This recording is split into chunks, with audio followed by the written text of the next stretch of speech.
આપ જોઈ રહ્યા છો S1 લાઈવ ન્યૂઝ ચેનલ। હવે જોઈએ આજના મુખ્ય સમાચાર। આપ જોઈ રહ્યા છો જૂનાગઢ પ્રાંત અધિકારીને કચેરી સાથે મામલતદાર કચેરી। આજે આ કચેરીમાં જવા માટે 2 દિવસ થયા। પ્રવેશ બારને તારા મરેલા હોય ત્યારે કોઈ અરજદારને કોપન માટે આવતા હોય ત્યારે કોઈ આવકના દાખલા માટે આવતા ત્યારે કોઈ અન્ય કામો માટે પ્રાંત અધિકારીશ્રીને મળવા માટે આવતા હોય અથવા તો મામલતદાર સાહેબને કચેરી આવતા હોય। તેમાં આપ જોઈ રહ્યા છો લોકો લોખંડના દરવાજા ટપીને જાય છે ત્યારે બુજુર્ગો પણ આ દરવાજા ટપીને પોતાના કામ માટે ઓફિસની અંદર પ્રવેશ કરે છે। પરંતુ આ હુકમ કયા અધિકારીએ કરેલ છે કે નાની ઉંમરના અને મોટી ઉંમરના લેડીસો તેમજ માતાઓ અને બહેનો પણ આ લોખંડના ગેટ ટપીને જાતા જોવા મળે છે। આ દરવાજો ઓળંગતા જો કોઈ અરજદાર પડી જશે અને ઈજાગ્રસ્ત થશે ત્યારે કોને જવાબદારી ગણવામાં આવશે? તો કોઈ રાજકીય પક્ષો અથવા તો સેવાભાવી સંસ્થાઓ કલેક્ટરશ્રીને રજૂઆત કરીને આ દરવાજાના તારા ખોલાવે એવી લોકોને અપીલ છે।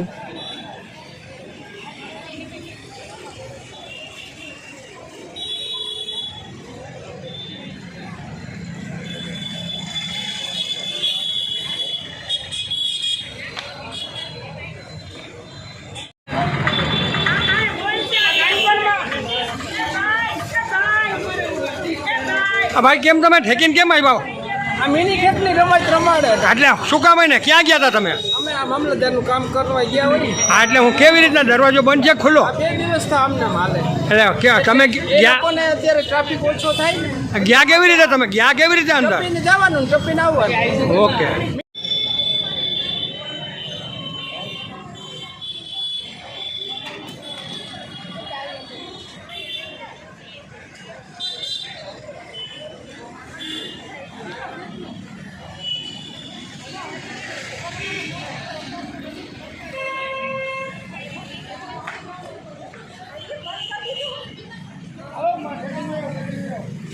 તમારે ક્યાં જવું બેન?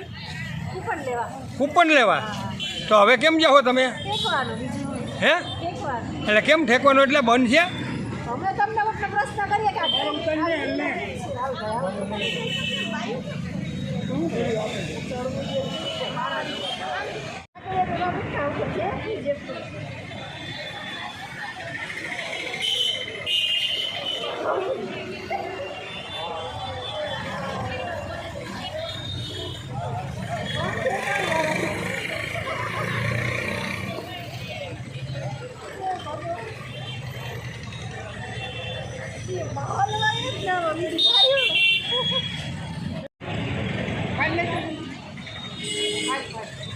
अहेवाल निमेश कुमार, जूनागढ़ चैनल हेड धीरूभाई टांग।